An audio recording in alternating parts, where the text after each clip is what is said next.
All right, this will be bonding lecture number 2 for Wednesday. I appreciate everyone. If you guys haven't taken a break since reading, go ahead and do that. You're going to head back and get your packets out.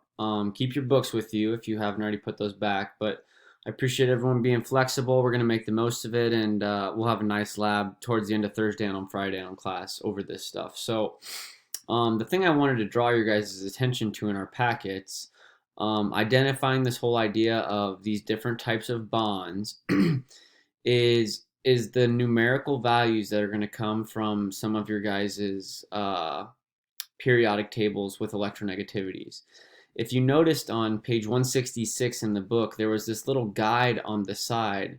And what you do when you go look at this is you take the electronegativity difference between two things, and that will tell you what type of bond it's going to be. So we'll dig into this a lot more, but if you go into your notes there, you're going to skip ahead a little bit. This is on page 7 in your notes.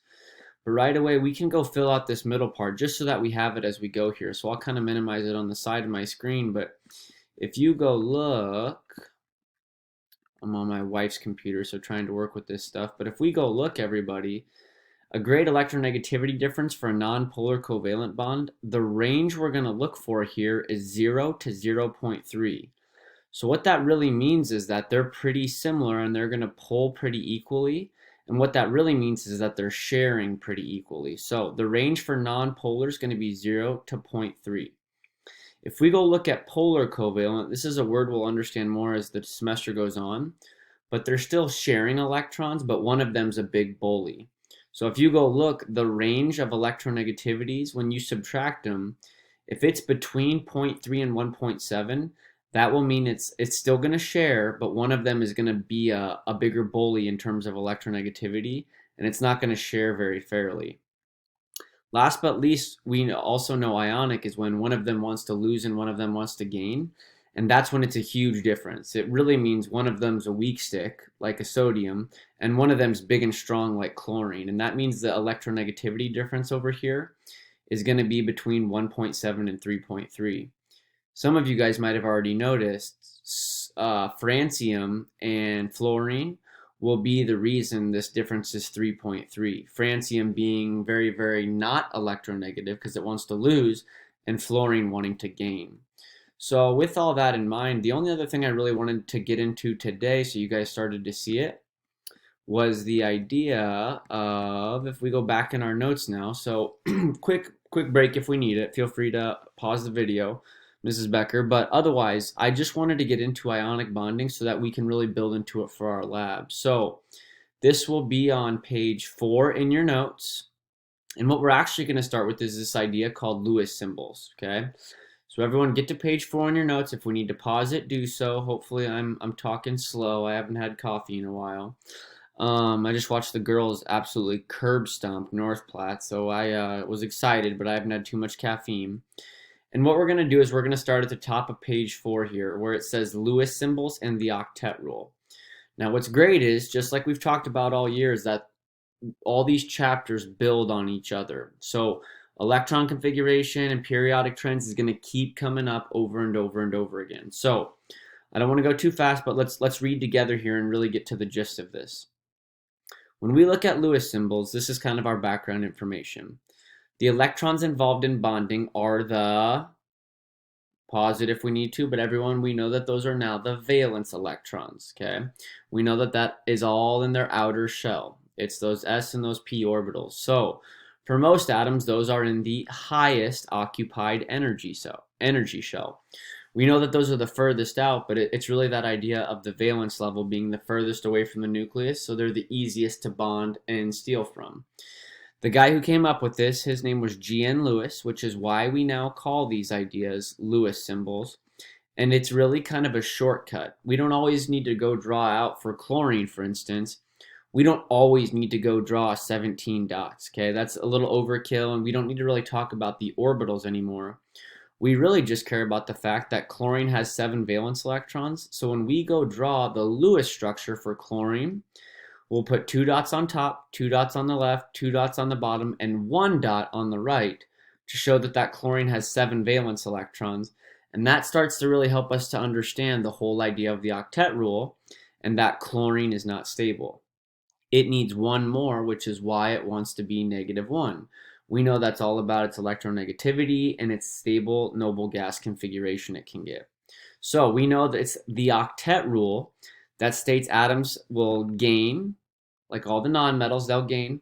Some will lose, like the metals, or some of them will even share electrons, and they're all doing that to satisfy the octet rule, which really says we want to have 8 valence electrons. We know that's a little different for helium, but don't worry about that. That full octet contains a full s orbital and a full p orbital, or subshells as we'll call them. If we go look at neon, for instance, it's 2s2, 2p6. That's why it has a full octet, because it has a full s and a full p.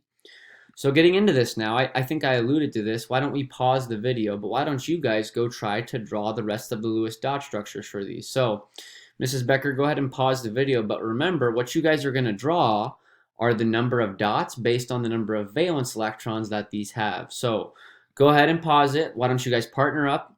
Notice the last one is a little tricky, but you guys know how to do it. So go give it your best shot and we'll finish up for the day here.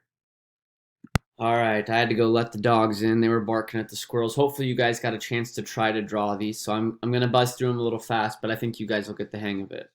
When we go draw barium, barium is an alkaline earth metal in group 2. So it has 2 valence electrons. A lot of times when I'm being lazy, I'll draw one on top and one on bottom so that we're still separating them out. That's kind of still Hund's rule. And that's all barium would have. And we know that it wants to lose those, which it will if it can. If you drew oxygen, tell me, Caleb and Carter, I bet you guys are dominating back there. How did you guys draw it? Go ahead and pause if we need to, but Caleb or Carter, how did you guys draw it? Okay, I bet Caleb had a Wildberry Skittles explanation about how oxygen is in group 16.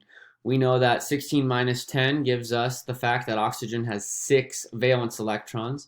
So I would go 1, 2 on the top, 3, 4 on the bottom, 5 on the side, and 6 on the other side. Again, kind of just separating them out as much as I can. We know that oxygen then is not stable with 6, which is why it wants to be a -2 and gain 2 electrons. You guys might have noticed on the last one, this is Cl with a minus charge, whereas this is plain old Cl. This is an atom, this is an ion, okay? So that's the difference. So if you go draw chlorine with a minus sign, it wouldn't have 7 valence electrons. It shows with this minus charge that it's gained 1. So on this picture with the brackets, which is what we'll always use for ions, it will always have electrons added or electrons gained. In this case, we would have 8 valence electrons because it gained 1. Okay, feel free, everyone get up, stretch quick. That is Lewis symbols. It's where we show valence electrons. Everyone get up and stretch. We're almost done. We are going to skip this little octet rule. Instead, we're going to keep rolling with this idea of ions. Now, we just talked about chlorine right here, so we're going to keep talking about ions. I know this isn't perfect, but it's not far off of what I would have done. So we do know from prior stuff in our class that ionic bonding is the electrostatic, which has to do with electrons, attraction of oppositely charged ions. The old phrase in dating is that opposites attract, or in marriage, and that's really the same thing with ions too, okay? So we know positives are going to be attracted to negatives and vice versa, okay? So this is going to be a little bit tough on the computer, but you'll get the hang of it. So what we're going to go now do is actually draw a chemical reaction of the bonding that takes place between what in sample problem 2. It's going to be sodium and it's going to be chlorine. So right now I'd like Mrs. Becker to pause the video. And what you guys are going to go do is over here on this side, you're going to go draw a sodium atom with its 1 valence electron. Then you're going to put a plus sign and you're going to go draw a chlorine atom with its 7 valence electrons. And then you're going to come back together and we're going to talk about what would actually happen. Okay, now this is going to be a little hard to do on the computer, so I had to get creative. But I think what I found online should work, all right? So if you guys go look, this isn't going to be perfect by any means. Let me see if I can zoom in on this picture. Yeah, this will work great, actually. If you go look at this picture, okay, I just lost it. If you go look at this picture right here, I'm going to see if I can zoom in even more. Oh my gosh, yeah, I don't care about the copyright rules. If I go look over here, I drew sodium with 1 valence electron, and I drew chlorine with 7 valence electrons. Now, I usually put a plus sign here personally, but what we know is that sodium really wants to do what? It really wants to lose an electron, right? It has a very, very low ionization energy. It's easy to steal from. It's an alkali metal, all the stuff we've talked about, right? And we know chlorine is very, very electronegative. It's close to being a noble gas, and it really wants to steal. Now you have to remember, we don't make these things share because this wants to lose and this wants to gain. So we actually physically, I always draw mine on the board with red, this electron actually moves, okay? Because chlorine's strong enough to take it away, and sodium, it's so easy to steal from. Remember like my Peter Griffin impression with the $20 bill out of my pockets? So what ends up happening then is we have to draw this arrow because the whole situation changes. It's not a sodium atom anymore. It's a sodium what, everybody? The answer is it's a sodium cation, and it has a +1 charge because if I lose a negative, that makes me positive. I personally, I don't like the way they did this because I usually put mine in brackets, but the sodium would be in brackets with no valence electrons because it lost it. Now, technically, the shell underneath it does, but we're talking about what it had in its original shell. Now you'll notice over here that chlorine on the flip side now has 8 dots. It only had 7, but it is electronegative and stole it away from the sodium. So now it has that 8th dot down here. And if I gain a negative electron, it makes me more negative. Now I want you guys right now, I want after this question for the video to be paused and you guys to discuss, why is this right here? Or even if you go look at some of these other pictures, I mean, here's another one. Here's another one. Here's those brackets I was talking about. Here's how I draw mine. Why are all of these such great pictures of an ionic bond? What about this makes it ionic? And I want at least 3 reasons why it's ionic. Take 1 minute, pause the video, and discuss at least 3 reasons why this right here is ionic. Go. So probably no perfect answers, but you guys are getting pretty good at this. So number 1, we know that this is an ionic compound because it has a metal and a nonmetal. Something from the right and something from the left. That's from our old chapter. We can see that there's a cation and an anion, which is another reason why this is an ionic compound because we have positives and negatives. Thirdly, we can see that the electron actually moves. All right, that's another way. In ionic bonds, it actually moves from one thing to the other. So, going back to your guys' notes here, we can fill in this little thing. I mean, I think you guys know this, but why don't you guys try, if you go to the bottom of page 5, there's 2 pictures at the bottom. We'll maybe lead off with these tomorrow, but why don't you guys take 5 or 6 minutes in class and go try to draw the combination of magnesium with chlorine, thinking about their charges and the compound and crisscrossing of charges that you guys know, and also try to do aluminum and oxygen. I have one final little tidbit at the top, and then we'll be done with the video and you guys can have some work time. So pause it, go try practice problem 1. These are on page 5 in your packet. All right, so hopefully you guys went and drew it. I will actually have drawn these on the board with the agenda over by Porter, okay? So feel free to go look at these. It's not a 1-to-1 ratio. I'm sure that's where a lot of you guys messed up. So make sure we're paying attention and know that this happens because this is a metal and a nonmetal and a metal and a nonmetal, which is why this is in our ionic bonding page, okay? So last little bit of notes. This is on page 5. Most of the time, an ionic compound is formed when a metal reacts with a nonmetal. We could also probably say a cation with an anion. Your guys' job is, when I come back tomorrow, is to finish the page I wrote up on the board in red, and I want to know what properties do ionic compounds possess. Okay, do they boil at high temperatures or low temperatures? They're called electrolytes. We're going to do a lab on Thursday probably, but I want to know, what does that mean? A lot of what it means is because of this right here, and that's when we go look at the positive and negatives. If I pull back up this picture of positives and negatives, I left a green and silver crystal at the front of the room.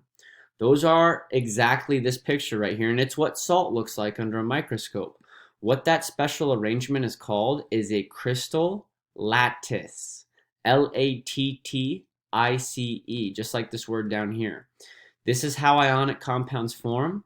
You have to define these things, look up what electrolytes are and do the pages in your packet before tomorrow. Go.